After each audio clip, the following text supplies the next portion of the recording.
Hi friends, welcome to my channel. Today's video is on Unit 5 of Writing for Academic and Professional Success, that is Vocabulary and Grammar for Academic Writing. The main points revision, vocabulary, academic word list, and abbreviation AWL, words and phrases to be avoided in academic writing, discourse markers, completeness of a sentence, diversify sentences, fragments, subject-verb agreement, consistent use of tenses, parallelism, wordiness, how to eliminate wordiness. ഇത്രയും കാര്യങ്ങളാണ് നമ്മൾ ഇന്നത്തെ വീഡിയോയിൽ കാണുന്നത്. First one, revision. Work creates permanent impression about quality of education. So, should be careful while writing. Academic writing എന്ന് പറയുമ്പോൾ തന്നെ അത് സ്റ്റാൻഡേർഡ് വേ ഓഫ് റൈറ്റിംഗ് ആണ്. ക്വാളിറ്റി പ്രൊവൈഡ് ചെയ്യുന്ന ഒരു എഡ്യൂക്കേഷൻ കൂടിയാണ്. അപ്പോൾ ഒരു പെർമനൻറ്റ് ഇംപ്രഷൻ നമ്മളുടെ സ്റ്റഡിയിലൂടെ നമ്മുടെ വർക്കിലൂടെ ക്രിയേറ്റ് ചെയ്യേണ്ട ആവശ്യമുണ്ട്. അതുകൊണ്ട് തന്നെ നമ്മൾ എഴുതുമ്പോൾ വളരെയധികം സൂക്ഷിക്കേണ്ടതുമുണ്ട്, കെയർഫുള്ളായിരിക്കണം. ആഫ്റ്റർ റൈറ്റിംഗ്, നമ്മൾ എഴുതിയതിന് ശേഷം every formal return work needs revision and editing before submission. അതായത് എന്തെങ്കിലും ഒരു വർക്ക് എഴുതി അത് അതേപോലെ കൊണ്ടുപോയി സബ്മിറ്റ് ചെയ്യുകയല്ല ചെയ്യേണ്ടത്, അത് വീണ്ടും വീണ്ടും വായിച്ചു നോക്കണം. അതാണ് റിവിഷൻ എന്നുകൊണ്ട് ഉദ്ദേശിക്കുന്നത്. വീണ്ടും വീണ്ടും വായിക്കുക, തെറ്റുകൾ മനസ്സിലാക്കുക, അത് എഡിറ്റ് ചെയ്യുക, അത് തിരുത്തുക. It helps to find out mistakes. നമ്മൾ വീണ്ടും വീണ്ടും വായിക്കുമ്പോഴാണ് നമ്മൾ എവിടെയൊക്കെയാണ് തെറ്റ് വരുത്തിയതെന്നും വർക്കിനെ പറ്റി കൂടുതൽ മനസ്സിലാക്കാൻ പറ്റും. അപ്പോൾ എവിടെയൊക്കെയാണ് കറക്റ്റ് ചെയ്യേണ്ടത്, മിസ്റ്റേക്സ് എവിടെയൊക്കെയാണെന്ന് മനസ്സിലാക്കാനായിട്ട് സാധിക്കും. Editing helps to improve the words and sentences. അപ്പോൾ നമ്മൾ വീണ്ടും വീണ്ടും വായിക്കുമ്പോൾ ഈ വേർഡിനേക്കാളും കൂടുതൽ നല്ലത് ഇവിടെ വേറൊരു വേർഡ് ഉപയോഗിക്കുന്നതാണ്, അല്ലെങ്കിൽ ഈ സെൻറ്റൻസ് മാറ്റി വേറെ ഒന്ന് ഉപയോഗിക്കാം എന്നൊക്കെ നമുക്ക് ചിന്തിക്കാനും മാറ്റാനും സാധിക്കും. Remove unnecessary words and expressions to make the writing clear and effective. Unnecessary ആയിട്ടുള്ള ചില സ്ഥലങ്ങളിൽ നമ്മൾ ആദ്യമായിട്ട് എഴുതുമ്പോൾ ചിലപ്പോൾ വേണ്ടാത്ത കുറേ വേർഡ്സും എക്സ്പ്രഷൻസും ഒക്കെ കൊടുത്തിട്ടുണ്ടാവും. എന്നാൽ വീണ്ടും വീണ്ടും വായിക്കുന്നതിലൂടെ ഈ എക്സ്പ്രഷൻ ഇവിടെ വേണ്ട, അല്ലെങ്കിൽ ഈ വേർഡ്സ് ഇവിടെ വേണ്ട എന്ന് മനസ്സിലാക്കുകയും അങ്ങനെ കുറച്ചും കൂടി ക്ലിയർ ആൻഡ് എഫക്റ്റീവ് ആയിട്ടുള്ള വേ ഓഫ് റൈറ്റിംഗ് നമുക്ക് പ്രൊവൈഡ് ചെയ്യാനും സാധിക്കും. ഇതാണ് റിവിഷനിലെ മെയിൻ പോയിന്റ്സ്. അടുത്തത്, how to make writing effective. എങ്ങനെയാണ് റൈറ്റിംഗ് കൂടുതൽ എഫക്റ്റീവാക്കി മാറ്റാനായിട്ട് സാധിക്കുക. Ensure that your vocabulary is suitable for the writing. നിങ്ങൾ ഉപയോഗിക്കുന്ന വേർഡ്സ് ഈ റൈറ്റിങ്ങിന് ആവശ്യമായിട്ടുള്ള വേർഡ്സ് തന്നെയാണോ എന്ന് ഉറപ്പുവരുത്തുക. അവോയ്ഡ് കൊളോക്കിയൽ ലാംഗ്വേജ്, അതായത് നമ്മൾ ഡെയിലി യൂസിന് ഉപയോഗിക്കുന്ന നമ്മളുടെ കമ്മ്യൂണിക്കേറ്റീവ് ലാംഗ്വേജ് പരമാവധി ഒഴിവാക്കുക. നമ്മളുടെ ചുറ്റുവട്ടത്ത് റീജിയണലായിട്ട് ഉപയോഗിക്കുന്ന ലാംഗ്വേജ് ഒഴിവാക്കുക. റൈറ്റിങ്ങിന്, അക്കാഡമിക് റൈറ്റിങ്ങിന് ആവശ്യമായിട്ടുള്ള സ്റ്റാൻഡേർഡ് ലാംഗ്വേജ് തന്നെ റൈറ്റിങ്ങിന് വേണ്ടിയിട്ട് ഉപയോഗിക്കുക. Diversify your sentence. Diversify sentences എന്താണ് നമ്മൾ ഡീറ്റെയിൽഡ് ആയിട്ട് കാണുന്നുണ്ട്. ഡിഫറെൻറ്റ് ടൈപ്സ് ഓഫ് സെൻറ്റൻസസ് ഉണ്ട്. ആ സെൻറ്റൻസിൽ ഏത് ടൈപ്പ് ഓഫ് സെൻറ്റൻസ് ആണോ ഉപയോഗിക്കേണ്ടത് അതിനെ ബേസ് ചെയ്തിട്ട് തന്നെ സെൻറ്റൻസ് എഴുതുക. Remove redundant expressions and avoid wordy sentence. Redundant എന്ന് പറഞ്ഞിട്ടുണ്ടെങ്കിൽ നമുക്ക് ആവശ്യമില്ലാത്ത കുറേ എക്സ്പ്രഷൻസ് ഉണ്ടാവും. അത് ഈ ഒരു സിറ്റുവേഷനിൽ ആവശ്യം ഉണ്ടാവുന്നതായിരിക്കില്ല, പക്ഷേ നമ്മൾ വെറുതെ അവിടെ എഴുതി വെച്ചിട്ടുണ്ടാവും. അങ്ങനെയുള്ള എക്സ്പ്രഷൻസിനെ നമ്മൾ എന്ത് ചെയ്യുക, ഒഴിവാക്കുക. അതേപോലെ അവോയ്ഡ് വേർഡി സെൻറ്റൻസസ്. വേർഡി സെൻറ്റൻസ് എന്ന് പറഞ്ഞിട്ടുണ്ടെങ്കിൽ വേണ്ടാത്ത വേർഡ്സ് നമ്മളവിടെ ആഡ് ചെയ്തിട്ടുണ്ടാവും, ആ വേർഡ്സും ഒഴിവാക്കുക. Use parallelism. പാരലലിസം എന്ന് പറഞ്ഞാൽ പര്യായം പോലെ നമ്മൾ കൂടുതൽ ഡിസ്ക്രൈബ് ചെയ്യുന്നതാണ്. നമ്മുടെ വർക്കിനെ കൂടുതൽ ഡിസ്ക്രൈബ് ചെയ്യാൻ വേണ്ടി നമ്മൾ ഉപയോഗിക്കുന്ന വേർഡ്സാണ്. അത് നമ്മൾ ആഡ് ചെയ്യുക. Maintain the tense. ഏത് ടെൻസിലാണോ എഴുതുന്നത് ആ ടെൻസ് തന്നെ ഫോളോ ചെയ്യാനായിട്ട് ശ്രമിക്കുക. ആ ടെൻസ് ഫോളോ ചെയ്യുമ്പോൾ നമ്മൾ ശ്രദ്ധിക്കേണ്ട കാര്യം എന്ന് പറയുന്നത്, ഇപ്പോൾ പ്രസൻറ്റ് ടെൻസിലാണ് എഴുതുന്നതെങ്കിൽ സാധാരണ പെർഫെക്റ്റ് ടെൻസിലൊക്കെയാണ് എഴുതുന്നത്. അപ്പോൾ ആ ടെൻസ് ഏതിലാണോ നമ്മൾ എഴുതുന്നത് ആ ടെൻസ് തന്നെ ഫോളോ ചെയ്യുക. ഇനി എന്തെങ്കിലും ഒരു കാരണത്താൽ ഒരു ഏജിൽ നിന്ന് മറ്റൊരു ഏജിലേക്ക് ട്രാൻസ്ഫോം ചെയ്യുന്ന രീതിയിലുള്ള സ്റ്റഡിയാണ് നടക്കുന്നത് എങ്കിൽ രണ്ട് ഏജിനും രണ്ട് ടൈപ്പ് ഓഫ് ടെൻസസ് ആയിരിക്കും ചിലപ്പോൾ വേണ്ടി വരിക. അപ്പോൾ അങ്ങനെയാണെങ്കിൽ ആ രണ്ട് ടൈപ്പ് ഓഫ് ടെൻസസ് മെയിൻറ്റെയിൻ ചെയ്യാനായിട്ട് ശ്രമിക്കുക. Use strong verbs instead of weak phrases. അതായത് ആ സ്റ്റഡിക്ക് ആവശ്യമായിട്ടുള്ള സ്ട്രോങ് വേർബ്സ് തന്നെ ഉപയോഗിക്കുക. വേർബ്സ് എന്ന് പറഞ്ഞാൽ ആക്ഷൻ സൂചിപ്പിക്കുന്നത്, അല്ലാതെ വീക്കായിട്ടുള്ള ഫ്രേസസ് പറഞ്ഞ്, അതായത് ഒറ്റ വാക്കിൽ പറയേണ്ട കാര്യം ഒറ്റ വാക്കിൽ പറയുക, അല്ലാതെ ഫ്രേസസ് പറഞ്ഞ് അതിനെ വലിച്ചു നീട്ടേണ്ട ആവശ്യം ഇല്ല എന്നാണ് ഇവിടെ പറയുന്നത്. അടുത്തത് വൊക്കാബുലറിയാണ്. വൊക്കാബുലറി എന്ന് പറയുന്നത് അക്കാഡമിക് റൈറ്റിങ്ങിന് ആവശ്യമായിട്ടുള്ള വേർഡ്സ് നമുക്ക് പരിചിതമാക്കുക എന്നാണ് ഇവിടെ ഉദ്ദേശിക്കുന്നത്. വേർഡ്സ് കൂടുതൽ നമുക്ക് അറിവുള്ളതാക്കി മാറ്റുക. Used to maintain formal nature of academic writing. Vocabulary എന്ന് പറയുന്ന സെക്ഷനിൽ നമ്മൾ കാണുന്നത് ഈ അക്കാഡമിക് വേർഡ്സ് നമുക്ക് പ്രൊവൈഡ് ചെയ്തിരിക്കുന്നത് ഒരു ഫോർമൽ നേച്ചർ, ഒരു ഒഫീഷ്യൽ നേച്ചർ അക്കാഡമിക് റൈറ്റിങ്ങിന് കൊണ്ടുവരാൻ വേണ്ടിയിട്ടാണ്. നമ്മുടെ വേർഡ്സ് അല്ലെങ്കിൽ ടെക്സ്റ്റ് എന്ന് പറയുന്നത് has to be clear and precise. അത് വ്യക്തമായിരിക്കണം, അതേപോലെ തന്നെ എല്ലാവർക്കും മനസ്സിലാവുന്ന രീതിയിൽ ക്ലിയർ ആയിട്ട് തന്നെ അത് കൊടുക്കാനായിട്ട് പറ്റണം. Avoid unnecessary words and informal expressions. അപ്പോൾ ഈ അൺനെസസറി വേർഡ്സും ഇൻഫോർമൽ എക്സ്പ്രഷൻസും നമ്മളുടെ ഉള്ളിലേക്ക് അല്ലെങ്കിൽ നമ്മുടെ റൈറ്റിങ്ങിലേക്ക് കടന്നു വരുന്നത് നമ്മളുടെ അറിവില്ലായ്മ കൊണ്ടാണ്. ആ അറിവില്ലായ്മ പരിഹരിക്കാൻ വേണ്ടിയിട്ടാണ് അക്കാഡമിക് റൈറ്റിങ്ങിന് അതിൻ്റെതായ ഒരു ഫോർമൽ ലാംഗ്വേജ് കൊടുത്തിരിക്കുന്നത്. Idea should be communicated properly to the reader. റീഡറിലേക്ക് ഐഡിയ എന്ത് ചെയ്യണം? പ്രോപ്പറായിട്ട് കമ്മ്യൂണിക്കേറ്റ് ചെയ്യാനായിട്ട് സാധിക്കണം. ഈ പ്രോപ്പറായിട്ട് ഐഡിയ കമ്മ്യൂണിക്കേറ്റ് ചെയ്യാൻ വേണ്ടിയിട്ടാണ് അക്കാഡമിക് റൈറ്റിങ്ങിന് അക്കാഡമിക് ആയിട്ടുള്ളൊരു വൊക്കാബുലറി പ്രൊവൈഡ് ചെയ്തിരിക്കുന്നത്.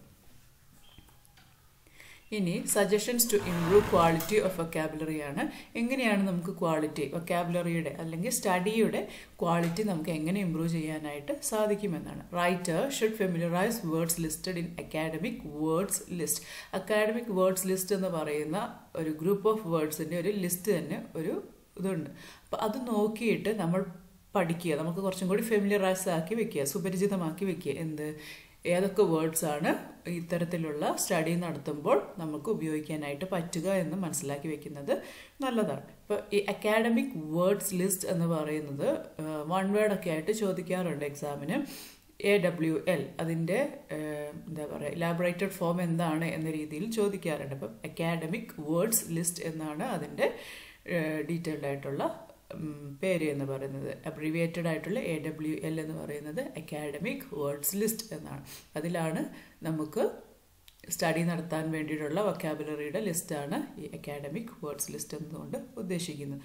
Avoid informal words and expression. നേരത്തെ കണ്ടത് തന്നെയാണ്. ഇൻഫോർമൽ ആയിട്ടുള്ള വേർഡ്സ് എക്സ്പ്രഷൻസ് ഒഴിവാക്കുമ്പോൾ മാത്രമേ ഒരു ക്വാളിറ്റി ഉള്ള ഒരു എസ്സേ നമുക്ക് അല്ലെങ്കിൽ ഒരു പ്രോജക്റ്റ്, ഒരു വർക്ക് നമുക്ക് പ്രൊവൈഡ് ചെയ്യാനായിട്ട് പറ്റുകയുള്ളൂ.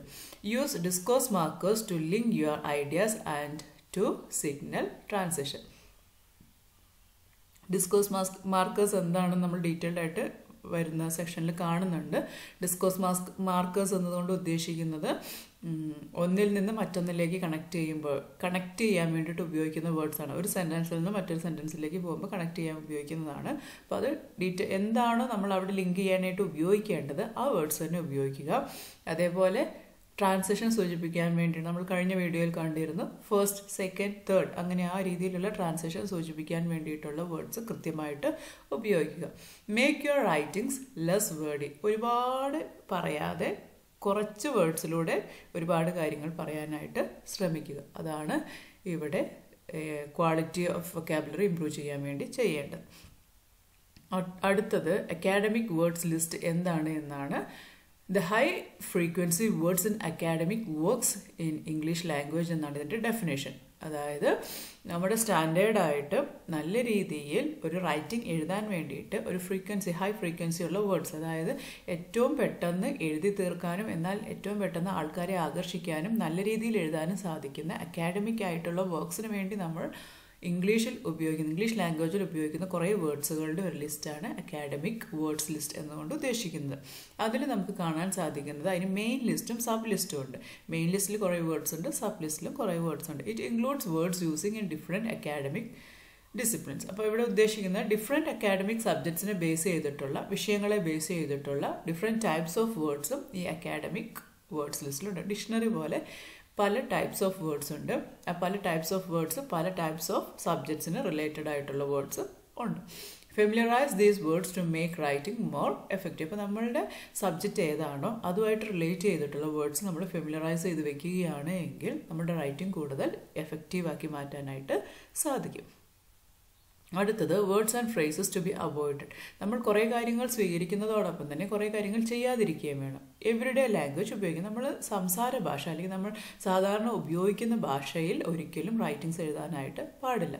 Do not use words and phrases expressing doubts. നമ്മൾക്ക് ഡൗട്ട് എന്ന് തോന്നുന്ന രീതിയിലുള്ള, അതായത് നമ്മളുടെ സ്റ്റഡി എന്ന് പറയുന്നത് കൃത്യമായിരിക്കണം. അവിടെ ഒരിക്കലും ഒരു കൺക്ലൂഡ് ചെയ്യുന്നത് ഡൗട്ടിലായിരിക്കരുത്. ഇതിങ്ങനെയാണോ അങ്ങനെയാണോ എന്ന രീതിയിൽ കൺക്ലൂഡ് ചെയ്യാനായിട്ട് പറ്റില്ല. ഇതിങ്ങനെയാണ് എന്ന് ഫൈനലൈസ് ചെയ്യാനായിട്ട് പറ്റണം. അപ്പോൾ അവിടെ ഒരിക്കലും ഡൗട്ട്സ് സൂചിപ്പിക്കുന്ന രീതിയിലുള്ള സ്റ്റഡി നടത്താൻ പാടില്ല.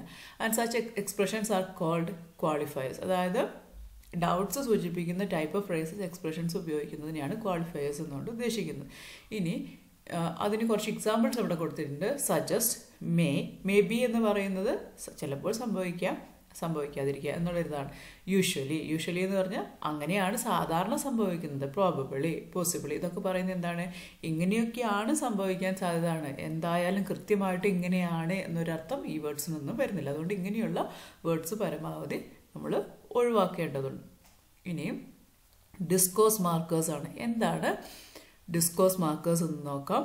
ഡിസ്കോഴ്സ് മാർക്കേഴ്സ് എന്ന് പറയുന്നത് is a unit of language longer than a sentence. ഒരു സെൻറ്റൻസിനേക്കാളും ലോങ്ങർ ആയിട്ടുള്ള യൂണിറ്റ് ഓഫ് ലാംഗ്വേജിനെയാണ് ഡിസ്കോഴ്സ് എന്ന് വിളിക്കുന്നത്. അപ്പോൾ ഡിസ്കോഴ്സ് മാർക്കേഴ്സ് എന്ന് പറയുന്നത് are use to connect one sentence with another one. ഇപ്പം നമ്മൾ കോമ്പൗണ്ട് സെൻറ്റൻസിലൊക്കെ ഒരു സെൻറ്റൻസ് മാത്രമല്ല, അവിടെ 2 സെൻറ്റൻസ് ഉണ്ടാകും. 2 സെൻറ്റൻസിൻ്റെ ഇടയിൽ നമ്മൾ ആൻഡ്, ബട്ട് എന്ന് പറയുന്ന കണക്റ്റീവ് വേർഡ്സ് ഒക്കെ ഉപയോഗിച്ചുകൊണ്ട് നമ്മൾ ജോയിൻ ചെയ്യുന്നത്. ഇതേപോലെ ജോയിൻ ചെയ്യാൻ വേണ്ടി ഉപയോഗിക്കുന്നതാണ് ഡിസ്കോഴ്സ് മാർക്കേഴ്സ്.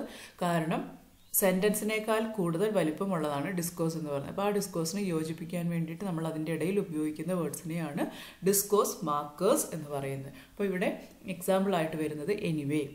നമ്മൾ എന്തോ ഒരു കാര്യം പറഞ്ഞു അതിന് നിർത്തിയതിന് ശേഷം എനിവേ അങ്ങനെയൊക്കെ ആണെങ്കിൽ നമ്മൾ അടുത്തതിലേക്ക് പോവുകയാണ്.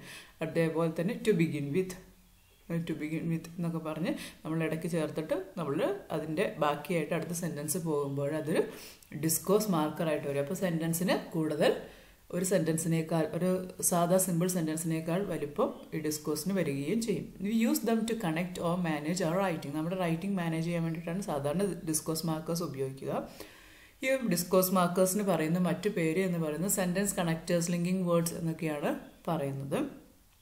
ഫോർമലും ഇൻഫോർമലുമായിട്ടുള്ള ഡിസ്കോഴ്സ് മാർക്കേഴ്സ് ഉണ്ട്. ഫോർമൽ ആയിട്ടുള്ളത് as a result, however, in another words, therefore, etc. ഇതൊക്കെയാണ് ഫോർമലായിട്ട് ഉപയോഗിക്കുക. ഈ ഫോർമലായിട്ടുള്ള ഡിസ്കോഴ്സ് മാർക്കേഴ്സ് നമുക്ക് നമ്മളുടെ സ്റ്റഡിയിൽ ഉപയോഗിക്കാവുന്നതാണ്. എന്നാൽ informal, actually, let me see, I think, I suppose, you know, ഇതൊക്കെ എന്ന് പറഞ്ഞാൽ സാധാരണ നമ്മൾ കൊളോക്കിയൽ ലാംഗ്വേജിൽ ഉപയോഗിക്കുന്ന കാര്യങ്ങളാണ്. ഇതൊരിക്കലും നമ്മളുടെ റൈറ്റിങ്സിൽ, അക്കാഡമിക് റൈറ്റിങ്സിൽ ഉപയോഗിക്കാനായിട്ട് പാടുള്ളതല്ല. ഇത്രയുമാണ് ഡിസ്കോഴ്സ് മാർക്കേഴ്സ്. ഇനി യൂസ് ഓഫ് ഡിസ്കോഴ്സ് മാർക്കേഴ്സ് എങ്ങനെയാണ് ഉപയോഗിക്കേണ്ടത്, അല്ലെങ്കിൽ എന്തിനാണ് ഉപയോഗിക്കുന്നത്? Balance contrasting points. അതായത് വൈരുദ്ധ്യമായിട്ടുള്ള ആശയങ്ങൾ നമുക്കുണ്ടാവും. അപ്പോൾ ഈ വൈരുദ്ധ്യമായിട്ടുള്ള ആശയങ്ങളെ നമുക്കൊന്ന് ബാലൻസ് ചെയ്ത് പോകാൻ വേണ്ടിയിട്ട് നമ്മൾ എന്ത് ഉപയോഗിക്കും? ഡിസ്കോഴ്സ് മാർക്കേഴ്സ് ഉപയോഗിക്കും. ഒന്ന് പറഞ്ഞു ഐദർ ഓർ എന്നൊക്കെ പറയുന്നത് പോലെ നമ്മളൊന്ന് പറഞ്ഞു വെച്ച് അതിൻ്റെ ബാക്കിയായിട്ട് കോൺട്രാസ്റ്റ് ചെയ്യുന്ന മറ്റൊരു ഐഡിയ പറയാൻ വേണ്ടിയിട്ട് ഇടയ്ക്ക് നമ്മളൊരു ബാലൻസ് ചെയ്യാനൊരു ഡിസ്കോഴ്സ് മാർക്കർ ഉപയോഗിക്കും. അതേപോലെ തന്നെ നമുക്ക് പിന്നെ കാണാൻ പറ്റുന്നത് ഇൻട്രൊഡ്യൂസ് എ ന്യൂ ഐഡിയ. ഒരു പുതിയ ഐഡിയനെ ഇൻട്രൊഡ്യൂസ് ചെയ്യാൻ വേണ്ടിയിട്ട് നമ്മൾ എന്ത് ചെയ്യുന്നു? ഡിസ്കോഴ്സ് മാർക്കർ ഉപയോഗിക്കാം. Present A counter argument, oppose ചെയ്യുന്ന ഒരു ആർഗ്യുമെൻറ്റ് കൊണ്ടുവരാൻ വേണ്ടിയിട്ട് ഡിസ്കോഴ്സ് മാർക്കർ ഉപയോഗിക്കാം. ആഡിങ്, ഒന്നിനെ എന്താ പറയുക, അടുത്തതിലേക്ക് ആഡ് ചെയ്ത് പോകാൻ വേണ്ടിയിട്ട് നമ്മൾ ആഡിങ് ഉദ്ദേശിക്കുന്നത് ഒരു പോയിന്റ് കഴിഞ്ഞ് അടുത്ത പോയിന്റ് ഇതിലേക്ക് ആഡ് ചെയ്യാൻ വേണ്ടിയിട്ട് നമ്മൾ ഡിസ്കോഴ്സ് മാർക്കർ ഉപയോഗിക്കുക. ഒരു സബ്ജക്റ്റിൽ നിന്ന് മറ്റൊരു സബ്ജക്റ്റിലേക്ക് ചേഞ്ച് ചെയ്യാൻ വേണ്ടിയിട്ട് നമ്മൾ ഡിസ്കോഴ്സ് മാർക്കർ ഉപയോഗിക്കും. therefore എന്ന് പറയുന്നത് അതുകൊണ്ടാണ് ഇത് സംഭവിച്ചത്. ഇവിടെ ആഡിങ് വരുന്നത്. ചേഞ്ചിങ് ഓഫ് എ സബ്ജക്റ്റ് എന്ന് പറയുമ്പോഴും as a result it change into something എന്നുള്ള രീതിയിൽ ഉപയോഗിക്കാം. ക്ലാരിഫയിങ് പോയിന്റ്സ്, സമ്മിങ് അപ്പ്, അതൊന്ന് ക്ലാരിഫൈ ചെയ്യുക. ചില പോയിന്റ്സിനെ ക്ലാരിഫൈ ചെയ്യാൻ വേണ്ടിയിട്ട് അതേപോലത്തെ സമ്മറൈസ് ചെയ്യാൻ വേണ്ടിയിട്ടൊക്കെ നമ്മൾ എന്ത് ഉപയോഗിക്കും? As a result. എന്ന് പറയുമ്പോൾ എന്താണ്? അതിൻ്റെ ബാക്കിയായിട്ട് നമ്മൾ എന്ത് ചെയ്തു? റിസൾട്ടിൽ ഇതിൻ്റെയൊക്കെ കാരണങ്ങൾ കൊണ്ട് നമ്മൾ റിസൾട്ടിൽ എത്തിച്ചേരുകയാണ്. അപ്പോൾ അങ്ങനെയുള്ള കാര്യങ്ങളിലൊക്കെ വേണ്ടിയിട്ട് നമ്മൾ ഈ ഡിസ്കോഴ്സ് മാർക്കേഴ്സ് ഉപയോഗിക്കുകയാണ്. ഇനി കംപ്ലീറ്റ്നെസ് ഓഫ് എ സെൻറ്റൻസ്. എങ്ങനെയാണ് ഒരു സെൻറ്റൻസ് കംപ്ലീറ്റ് ആവുന്നത്, അല്ലെങ്കിൽ ഒരു പ്രോപ്പർ മീനിങ് പ്രൊവൈഡ് ചെയ്യാൻ പറ്റുന്നത് എപ്പോഴാണ്? Should arrange properly to make sense.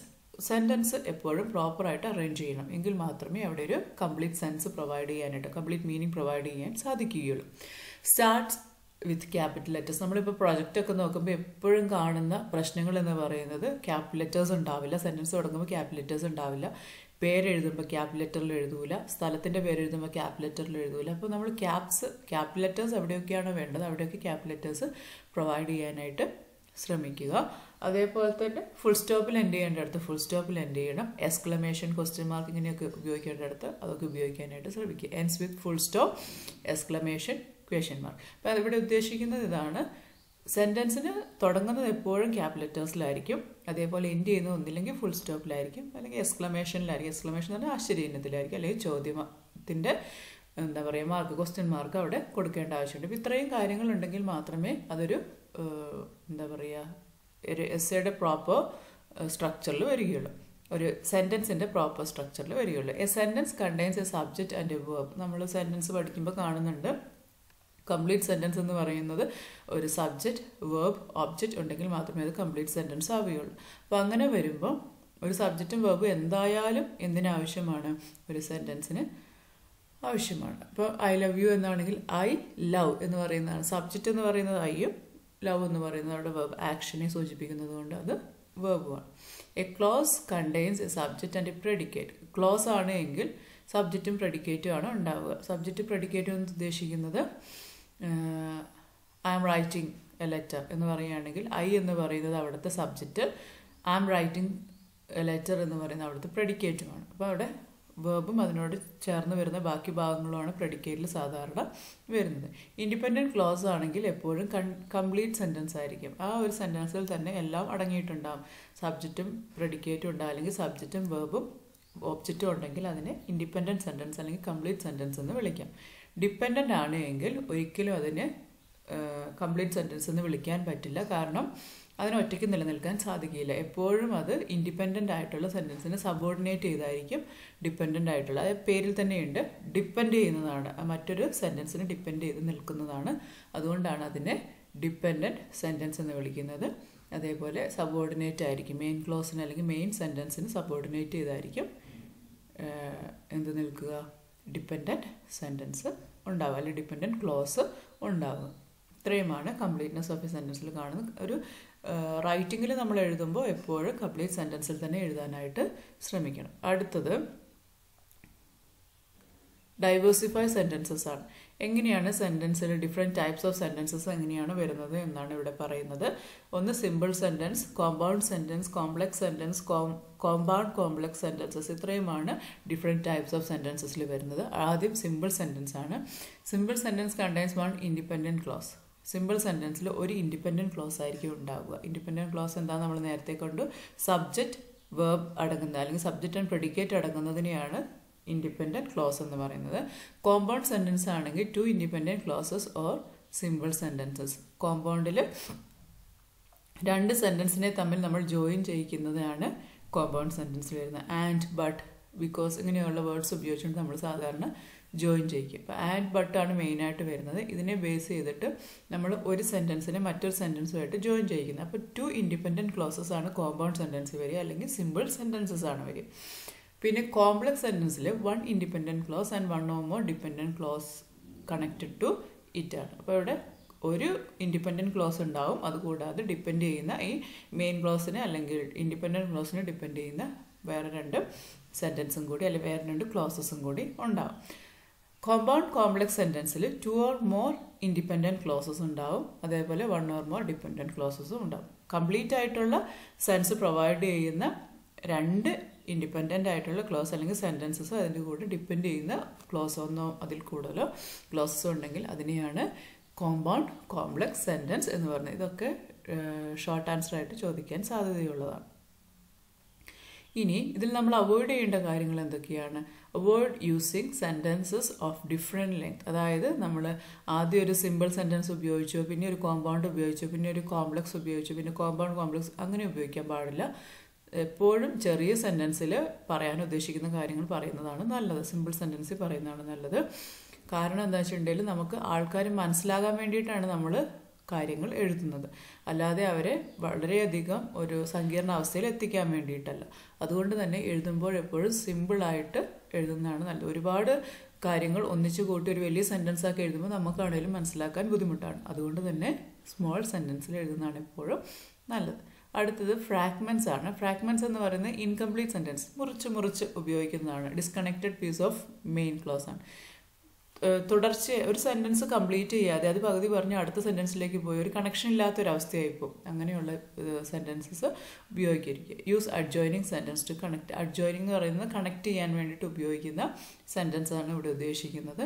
ആ കണക്ട് ചെയ്യാൻ ഉപയോഗിക്കുന്ന സെൻറ്റൻസസ് ഉപയോഗിച്ചുകൊണ്ട് എന്ത് ചെയ്യണം? ഫ്രാഗ്മെൻറ്റഡ് ആയിട്ടുള്ള സെൻറ്റൻസിനെ, മുറിഞ്ഞു കിടക്കുന്ന സെൻറ്റൻസിനെ കണക്ട് ചെയ്യണം. സബ്ജക്റ്റ് വേർബ് എഗ്രിമെൻ്റ് ആണ് അടുത്തത്. സബ്ജക്റ്റ് വേർബ് എഗ്രിമെൻ്റ് എന്ന് പറയുമ്പം they should agree in number. അതായത് സിംഗുലർ ആയിട്ടുള്ള സബ്ജക്റ്റിന് സിംഗുലർ ആയിട്ടുള്ള വേർബ് ഉപയോഗിക്കുക, പ്ലൂറൽ സബ്ജക്റ്റിന് പ്ലൂറൽ വേർബ് ഉപയോഗിക്കുക. ഒരു സിമ്പിൾ എക്സാമ്പിൾ എന്ന് പറയുമ്പോൾ ഷീ എന്ന് പറയുന്നത് ഒരാളാണ്, അതുകൊണ്ട് തന്നെ വേർബിൻ്റെ കൂടെ എന്ത് വന്നു? എസ് വന്നു. She loves you. പിന്നെ ദേ എന്ന് പറയുന്നത് പ്ലൂറൽ, ഒന്നിൽ കൂടുതൽ ആളുകളുണ്ട്, അതുകൊണ്ട് തന്നെ വേർബിൻ്റെ കൂടെ എസ് ഇല്ല, ലവ് എന്നാണ് വന്നത്. ടെൻസസ് എന്ന് പറയുന്ന ഒരു വീഡിയോ, ടെൻസസിൻ്റെ വീഡിയോ ഞാൻ ഓൾറെഡി അപ്ലോഡ് ചെയ്തിട്ടുണ്ട്. അതിൽ സിമ്പിൾ ടെൻസ് നോക്കിയാൽ നിങ്ങൾക്ക് മനസ്സിലാവും. സിംഗുലർ സബ്ജക്റ്റിന് ഏത് ടൈപ്പ് ഓഫ് വേർബാണ് ഉപയോഗിക്കുക, പ്ലൂറലിന് ഏത് ടൈപ്പ് ഓഫ് വേർബാണ് ഉപയോഗിക്കുക എന്നൊക്കെ കൃത്യമായിട്ടത് പറഞ്ഞിട്ടുണ്ട്. അപ്പോൾ ഇവിടെ നമുക്ക് കാണാൻ സാധിക്കുന്നത് സിംഗുലറാണ് സബ്ജക്റ്റ് എങ്കിൽ സിംഗുലർ വേർബായിരിക്കും ഉപയോഗിക്കുക, പ്ലൂറലാണെങ്കിൽ പ്ലൂറൽ വേർബ് ഉപയോഗിക്കും. അപ്പോൾ അത് നമ്മളുടെ സ്റ്റഡിയിൽ നമ്മൾ കൃത്യമായിട്ട് വേണം വേർബ് എഗ്രിമെൻറ്റ് ഉപയോഗിക്കാനായിട്ട്. It is difficult to handle in compound sentences, indefinite pronouns, collective nouns etcetera. അതായത് കളക്റ്റീവ് നൗൺസിന് എക്സാമ്പിൾ പറയുകയാണെങ്കിൽ പോലീസ്മെൻ, ആർമി, ഇതൊക്കെ പറയുന്നത് കളക്റ്റീവാണ്. അപ്പോൾ അവിടെ നമ്മൾ ആർ ഉപയോഗിക്കണം, യൂസ് ഉപയോഗിക്കണം, കൺഫ്യൂഷൻ വരാം. ഇൻഡെഫിനിറ്റ് പ്രൊനൗൺസ് ആകുമ്പോൾ സം വൺ, എവ്രി വൺ അങ്ങനെയൊക്കെ പറയുന്ന വേർഡ്സ് വരുമ്പോൾ നമ്മൾ എന്ത് ഉപയോഗിക്കണം എന്നുള്ളൊരു കൺഫ്യൂഷൻ വരും. ഇങ്ങനെയുള്ള സെക്ഷൻ, ഇങ്ങനെയുള്ള ഒരു ഏരിയ വരുമ്പോൾ ഏത് ടൈപ്പ് ഓഫ് വേർബ് ഉപയോഗിക്കണം എന്നതിന് ഡീറ്റെയിൽഡ് ആയിട്ട് മനസ്സിലാക്കിയിട്ട് വേണം നമ്മൾ റൈറ്റിങ്സിൽ ഉപയോഗിക്കാൻ എന്നാണ് ഇവിടെ പറയുന്നത്.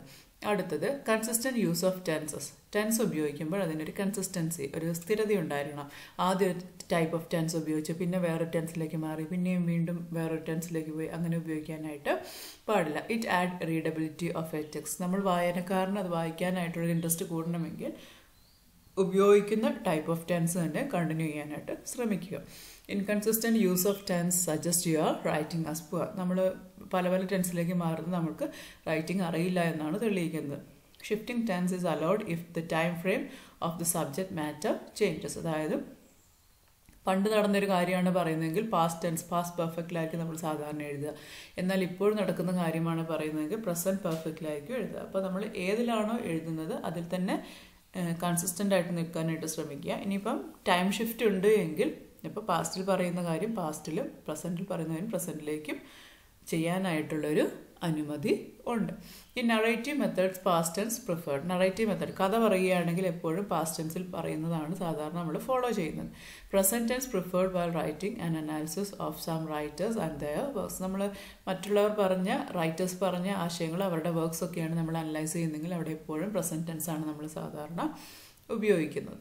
ഇനി പാരലിസമാണ്. പാരലിസം എന്ന് പറയുന്നത് use of components in A sentence that are grammatically the same, similar in construction, sound and meaning. നമുക്കിവിടെ കാണാൻ സാധിക്കുന്നത് കോമ്പോണൻറ്റ് സെൻറ്റൻസിൽ നമ്മൾ ഉപയോഗിക്കുന്ന കുറേ ഗ്രമാറ്റിക്കലി സെയിം മീനിങ് പ്രൊവൈഡ് ചെയ്യുന്ന കുറേ വേർഡ്സ് നമ്മൾ ഉപയോഗിക്കുന്നുണ്ട്. അത്തരം വേർഡ്സിനെയാണ് പാരലിസം എന്നുകൊണ്ട് ഉദ്ദേശിക്കുന്നത്. സിമിലർ ആയിട്ടുള്ള വേർഡ്സ്, സിമിലർ സൗണ്ട് ചെയ്യുന്ന, സിമിലർ മീനിങ് പ്രൊവൈഡ് ചെയ്യുന്ന, പര്യായം എന്നൊക്കെ മലയാളത്തിൽ പറയുന്നത് പോലെ അങ്ങനെയുള്ള വേർഡ്സ് ഉപയോഗിക്കുന്നതാണ് parallelism. Because of the repetition of the idea is conveyed deeply and properly. അതായത് ഒരു കാര്യം പറയാൻ ഉദ്ദേശിക്കുന്നുണ്ട്, ആ ഒരു കാര്യം അത്രയ്ക്കും നന്നായിട്ട് പറയാനായിട്ട് വേണ്ടിയിട്ടാണ് നമ്മൾ പാരലിസം ഉപയോഗിക്കുന്നത്. ഇപ്പോൾ ഫോർ എക്സാമ്പിൾ ഒരു പൂവിനെയാണ് വർണ്ണിക്കുന്നതെങ്കിൽ ആ പൂ നല്ല ഭംഗിയുണ്ട്, നല്ല സുഗന്ധമുണ്ട്, അങ്ങനെയൊക്കെ പറഞ്ഞ് നമ്മൾ വർണ്ണിക്കുമ്പോൾ ആ പൂവിനെ കുറച്ചും കൂടി അതിൻ്റെ ഭംഗിയെ ആഴത്തിൽ മറ്റുള്ളവരിലേക്ക് എത്തിക്കാൻ ശ്രമിക്കുകയാണ് ചെയ്യുന്നത്. ഇതേപോലെ തന്നെയാണ് നമ്മളുടെ റൈറ്റിങ്ങിലും നമ്മൾ കൂടുതൽ ആഴത്തിൽ മറ്റുള്ളവരിലേക്ക് എത്തിക്കാൻ വേണ്ടിയിട്ടാണ് പാരലിസം ഉപയോഗിക്കുന്നത്. It will improve the readability of the text. നമുക്ക് ആ ടെക്സ്റ്റ് വായിക്കുമ്പോൾ കൂടുതൽ മനസ്സിലാക്കാനും കൂടുതൽ ആളുകളിലേക്ക് എത്തിക്കാനും ഈ പാരലിസം സഹായിക്കും. The poem is lyrical, long, interesting and meaningful. ശരിക്കും എന്താണ്, the words are use to describe the poem. അപ്പോൾ ആ പോം എന്താണ് എന്ന് ഡിസ്ക്രൈബ് ചെയ്യണം, ആ കവിത എന്താണ് എന്ന് ഡിസ്ക്രൈബ് ചെയ്യാനാണ് ബാക്കി എല്ലാ വേർഡ്സും ഉപയോഗിച്ചിരുന്നത്. ലിറിക്കൽ എന്താണ്, ലിറിക്കൽ എന്ന് പറയുമ്പം അത് കവിതാ രൂപത്തിലാണ്, നല്ല രീതിയിലുള്ള ഈണമാണുള്ളത്, നീളമുള്ളതാണ്, എന്താണ് ലെങ്തി ആയിട്ടുള്ളതാണ്, വളരെയധികം ഇൻട്രസ്റ്റിംഗ് ആണ്, നല്ല ഒരു മീനിങ് പ്രൊവൈഡ് ചെയ്യുന്ന പോമാണ്. അപ്പോൾ ഇത്രയും കാര്യങ്ങൾ പറയുമ്പോൾ നമുക്ക് മനസ്സിലാക്കാൻ സാധിക്കുന്ന all this explain describe about the poem. അപ്പോൾ നമുക്ക് കൂടുതൽ അതെന്താണെന്ന് അറിയാനൊരു ആകാംക്ഷ ഉണ്ടാകും. ഇത് തന്നെയാണ് ഈ ഒരു പാരലിസം ഉപയോഗിക്കുന്നതുകൊണ്ട് സാധ്യമാവുന്നത്. അടുത്തത് വേർഡിനെസ് ആണ്. വേർഡിനെസ് എന്ന് പറയുന്നത് refers to imperfection caused by use of more words than meaning demands. അതായത് ഒരു കാര്യം പറയാനായിട്ട് ഇത്ര വേർഡ്സിൻ്റെ ആവശ്യമേ ഉള്ളൂ, പക്ഷെ നമ്മൾ അതിൽ കൂടുതൽ ഒരുപാട് വേർഡ്സ് ഉപയോഗിച്ചുകൊണ്ട് അതിനെ എന്താ പറയുക മോശമാക്കി വയ്ക്കുക, കുളമാക്കി വയ്ക്കുക എന്നറിയില്ല, അതേപോലെ ആക്കി വയ്ക്കുന്നതാണ് വേർഡിനെസ് കൊണ്ട് ഉദ്ദേശിക്കുന്നത്. ആവശ്യമായിട്ടുള്ള വേർഡ്സ് ഉപയോഗിക്കുക, എന്നാൽ മാത്രമേ അതിന് പ്രൊവൈഡ് ചെയ്യേണ്ട മീനിങ് പ്രൊവൈഡ് ചെയ്യാൻ പറ്റുകയുള്ളൂ. ഒരുപാട് വേർഡ്സ് ഉപയോഗിച്ചുകൊണ്ട് അതിനെ എക്സ്പ്ലെയിൻ ചെയ്യുമ്പോൾ അതിൻ്റെ മീനിങ് പോവുകയാണ് ചെയ്യുക. എ കോമൺ മിസ്റ്റേക്ക് അല്ലെങ്കിൽ ബാരിയർ ഇൻ അക്കാഡമിക് റൈറ്റിംഗ് എന്ന് പറയുന്നത് വേർഡിനെസ് ആണ്. നമുക്ക് എപ്പോഴും സംഭവിക്കാൻ സാധ്യതയുള്ള, അത് നമ്മൾ ചിലപ്പോൾ പേജ് കൂട്ടാൻ വേണ്ടിയൊക്കെ ചെയ്യുന്നതായിരിക്കും, പക്ഷെ ചെയ്ത് വരുമ്പോൾ അത് നമുക്ക് വളരെ വലിയൊരു മിസ്റ്റേക്കായിട്ട് മാറാൻ സാധ്യതയുണ്ട്. അപ്പോൾ അതിനെ എങ്ങനെ എലിമിനേറ്റ് ചെയ്യാം എന്ന് നോക്കാം. By revising and editing the work. നമ്മൾ ആദ്യം തൊട്ടേ കാണുന്ന ഒരു കാര്യമാണ്, ഏത് റൈറ്റിങ്ങും ഒറ്റ എഴുത്തിൽ കൊണ്ടേ സബ്മിറ്റ് ചെയ്യാൻ പറ്റില്ല, അത് റിവൈസ് ചെയ്യണം, വീണ്ടും എഡിറ്റ് ചെയ്തുകൊണ്ടിരിക്കണം. Make another person read your work to trace out the errors. നമ്മൾ എഴുതിയത് നമ്മൾ തന്നെ വായിക്കുമ്പോൾ ചിലപ്പോൾ മിസ്റ്റേക്സ് കണ്ടെത്താൻ പറ്റിയെന്ന് വരില്ല, അത് വേറെ ആളുകൾക്ക് വായിക്കാനായിട്ട് കൊടുക്കുക. നമുക്ക് ഓൾറെഡി കോളേജ് ലെവലിലൊക്കെ ഗൈഡ്സ് ഉണ്ട്, അതുകൂടാതെ നിങ്ങളുടെ ഫ്രണ്ട്സിനും ആർക്കെങ്കിലുമൊക്കെ വായിക്കാനായിട്ട് കൊടുക്കുക. പല പ്രാവശ്യം വായിച്ചു കഴിയുമ്പോഴാണ് അതിലെ മിസ്റ്റേക്സ് എറേഴ്സ് കണ്ടെത്താനും നമുക്ക് തിരുത്താനും സാധിക്കുക. To improve quality of your work, use the language of your discipline. എന്താണ് നിങ്ങളുടെ സബ്ജക്റ്റിന് റിലേറ്റഡ് ആയിട്ടുള്ള ലാംഗ്വേജ് ഉപയോഗിക്കുക. അപ്പോൾ മാത്രമേ നമ്മുടെ വർക്കിൻ്റെ ക്വാളിറ്റി ഇമ്പ്രൂവ് ചെയ്യാനായിട്ട് സാധിക്കുകയുള്ളൂ. Replace stock words with one word equivalence. അതായത് സ്റ്റോക്ക് വേർഡ്സ് എന്ന് ഉദ്ദേശിക്കുന്നത് നമ്മൾ ഒരു ഫ്രേസ് ഉപയോഗിക്കുന്നതിന് പകരം ഒരു വൺ വേർഡ് ഉപയോഗിക്കും. Is aware of the fact എന്ന് പറയുന്നത് ഒരു സ്റ്റോക്ക് വേർഡാണ്. അതെന്ന് വെച്ചിട്ടുണ്ടെങ്കിൽ ഒരു ഫ്രേസാണ്. അതിന് പകരമായിട്ട് നോസ് എന്ന് ഉപയോഗിച്ചാൽ മതി. നോസ് എന്ന് പറഞ്ഞാൽ അറിയാം എന്നാണ്. Is aware of the fact എന്ന് പറഞ്ഞാലും അറിയാമെന്നാണ്. അപ്പോൾ വൺ വേർഡ് ഉപയോഗിച്ചാൽ അത്രയും സ്പേസ്, അത്രയും വേർഡിനെസ് ഒഴിവാക്കിയിട്ട് നമുക്ക് അവിടെ ഒരു ഒറ്റ വേർഡിൽ തന്നെ പറയാൻ ഉദ്ദേശിക്കുന്ന കാര്യം പറയാനായിട്ട് സാധിക്കും. Avoid informal expressions. ഇൻഫോർമൽ ആയിട്ടുള്ള എക്സ്പ്രഷൻസ് നമ്മൾ ആദ്യം തൊട്ടേ കാണുന്നതാണ്. ഇൻഫോർമൽ എക്സ്പ്രഷൻസ് എന്തെങ്കിലും നമ്മുടെ കൊളോക്കിയൽ ലാംഗ്വേജിൽ ഉപയോഗിക്കുന്ന എക്സ്പ്രഷൻസ് ഒന്നും തന്നെ എന്തിൽ ഉപയോഗിക്കാനായിട്ട് പാടില്ല, നമ്മളുടെ സ്റ്റഡിയിൽ ഉപയോഗിക്കാൻ പാടില്ല.